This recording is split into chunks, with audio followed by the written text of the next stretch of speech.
ಎಲ್ರಿಗೂ ನಮಸ್ಕಾರ. ಡಾಕ್ಟರ್ ಲಕ್ಷ್ಮೀ ಬಾಯಿ ಅಂತ 100 ವರ್ಷ ಆಗಿದೆ ಅವ್ರಿಗೆ.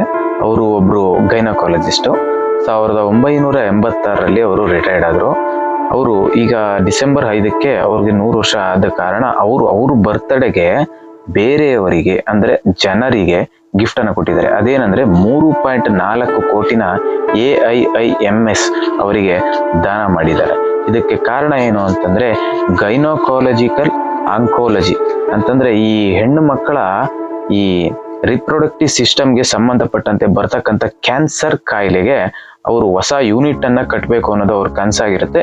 ಇದಕ್ಕೋಸ್ಕರ ಅವರು ತಮ್ಮ ಲೈಫ್ ಲಾಂಗ್ ಸೇವಿಂಗ್ಸ್ ಆದಂತಹ 3.4 ಕೋಟಿನ ದಾನ ಮಾಡ್ತಾರೆ. ನಾವು ಎಷ್ಟೆಷ್ಟೋ ಜನರನ್ನ ನೋಡಿರ್ತೀವಿ, ಎಷ್ಟೆಷ್ಟೋ ಜನರ ಹತ್ರ ಲಂಚ ತಗೊಂಡು ಇಲ್ಲ ಅಂದ್ರೆ ತಲೆ ಹೊಡೆದು ಈ ತರ ಎಲ್ಲ ಸಂಪಾದನೆ ಮಾಡಿದ ಹಣನೇ ₹1 ಬಿಚ್ಚಲ್ಲ.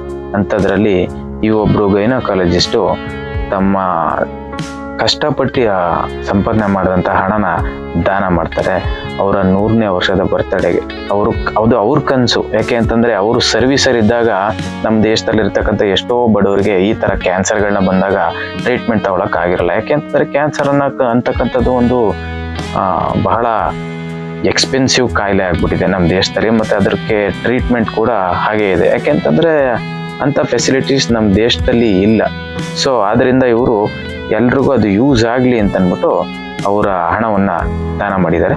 ನೀವು ಈ ತರದ ಒಂದು ಸ್ಟೋರಿಗಳನ್ನಾಗ್ಲಿ ಒಂದು ನೈಜ ಘಟನೆಗಳನ್ನಾಗ್ಲಿ ನಮ್ಮ ಜನರುಗಳಿಗೆ ತಲುಪಿಸಿದ್ರೆ ಅವರಲ್ಲಿರ್ತಕ್ಕಂಥ ಒಂದು ಒಳ್ಳೆ ಗುಣ ಹೊರಗಡೆ ಬಂದು ಅವರು ಒಳ್ಳೆ ಕೆಲಸ ಮಾಡೋಂಗಾಗತ್ತೆ. ಮತ್ತೆ ಈ ಅಜ್ಜಿನ ಕೂಡ ಅಂದ್ರೆ ಡಾಕ್ಟರ್ ಲಕ್ಷ್ಮೀ ಬಾಯಿ ಅವ್ರನ್ನ ತಮ್ಮ 100ನೇ ವರ್ಷದಲ್ಲಿ ಫೇಮಸ್ ಮಾಡ್ದಂಗೂ ಆಗುತ್ತೆ. ಇದನ್ನ ನಿಮ್ಮ ಫ್ರೆಂಡ್ಸ್ಗೆ ಆದಷ್ಟು ತಿಳಿಸಿ. ಧನ್ಯವಾದ.